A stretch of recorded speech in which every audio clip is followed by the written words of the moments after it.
Hey everyone, Jessica Coulter here, and I want to talk to you about some changes to school that are happening thanks to COVID. So there are a bunch of little changes that are occurring as we are working at my particular school to get the kiddos ready to come back in person. So if you are going through this yourself, you've got a child in school, or maybe you're an adult going to college, or working on some classes of your own, let me know this message is relevant to you. Just tap that like or heart button for me. And if you've got some things you want to share, some changes outside of remote learning, things that you've already noticed or already experiencing, if your school is back in session, would love to know in the comments below. So guys, change number one I want to talk about.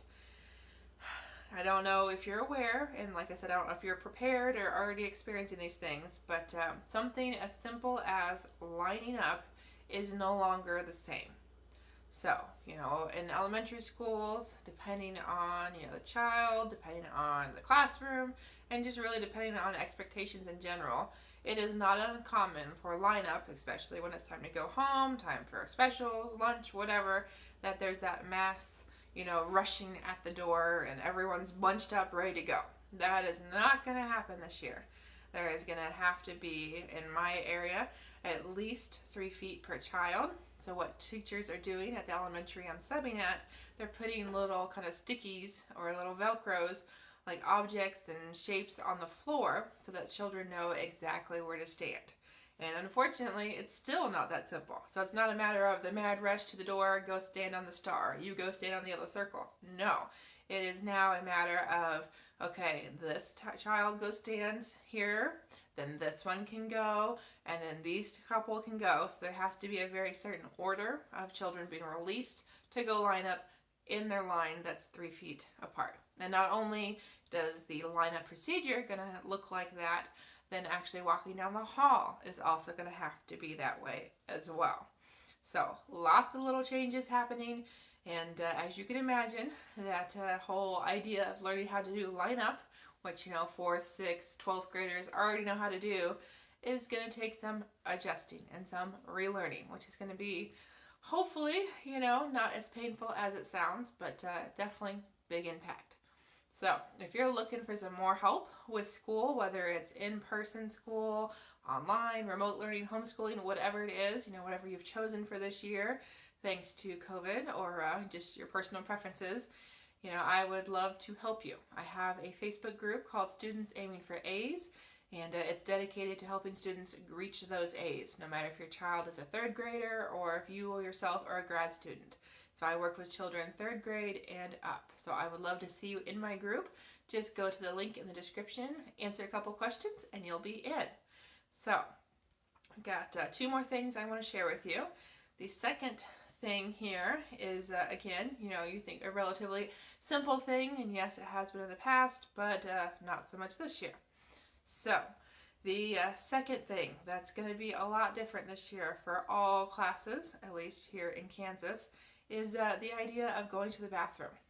So we've all been to restaurants, at least I have, and I know friends and family in Kansas have, where you can't just walk into the bathroom, do your business, and walk out. No, now there are rules about who can be in the bathroom, how many, where you have to stand. I went to a restaurant just the other day, and because of the way it was laid out, only one person was allowed to be in there.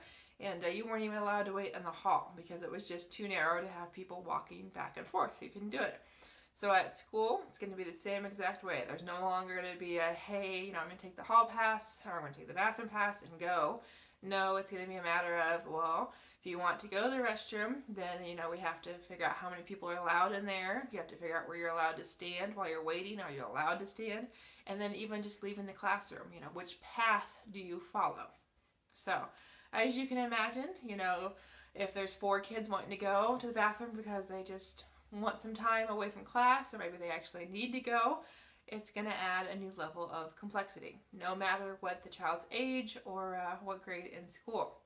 So guys, what do you think? As you guys are hopping in, great to have you. Just let me know you're watching. Tap that like or heart button for me. And, if you have a comment you want to leave, if there's something, like I said, that your child's already experiencing thanks to COVID, some kind of new change, or maybe what you're happy to see, what you wish would be a little different, would love to talk to you about that. Do want to keep it positive, keep it, happy as much as possible, because I know COVID is not fun, and there's a lot of changes happening. So definitely understand that. So very last thing here, I just kind of want to point out is that I don't know how many teachers are watching, but again, as I'm working as a school right now as a substitute, there is the problem of classroom space. So that's the third big change. At the school I'm at, they're very fortunate to have kind of common areas, kind of little, I don't know if kids are supposed to relax between classes, or if it's more of a kind of a breakout space, for like group projects and things like that. But one of the teachers I'm working with is a 4th grade teacher, and her class just keeps growing. And the district's policy is not to hire another teacher until a couple more students, a certain classroom size has been reached. So she physically does not have enough space in her classroom for the 27 students she's supposed to have. She can get about 18 in, maybe 20, with the social distancing requirements. So she has set up her entire classroom, and because she just found out about 5 new students coming in next week, switching from remote to in-person, she is now moving classrooms so she can take over a common area that is near the new classroom, because the common area was not convenient to her current classroom. So I imagine lots of teachers out there are going through this right now, the idea of not having enough space, or maybe having to move classrooms. I know a family member, she's supposed to have 12 kids in a class, and she has upwards of 30 on a normal day. So she literally did not have enough room for the kids, let alone the airflow and all the safety requirements. So she's in a brand new classroom because of COVID. So those are just 3 changes I want to make you aware of if your child is in school or preparing to go to in-person school or even hybrid. Just want to make sure you know that the changes aren't over yet. There is still more to be had, more being figured out. So be patient. I know your teachers are trying their best, and I know parents, it's confusing. So we're here for you. We're doing our best, and I'm here for kind of filling in those gaps between the classroom and instruction and homework.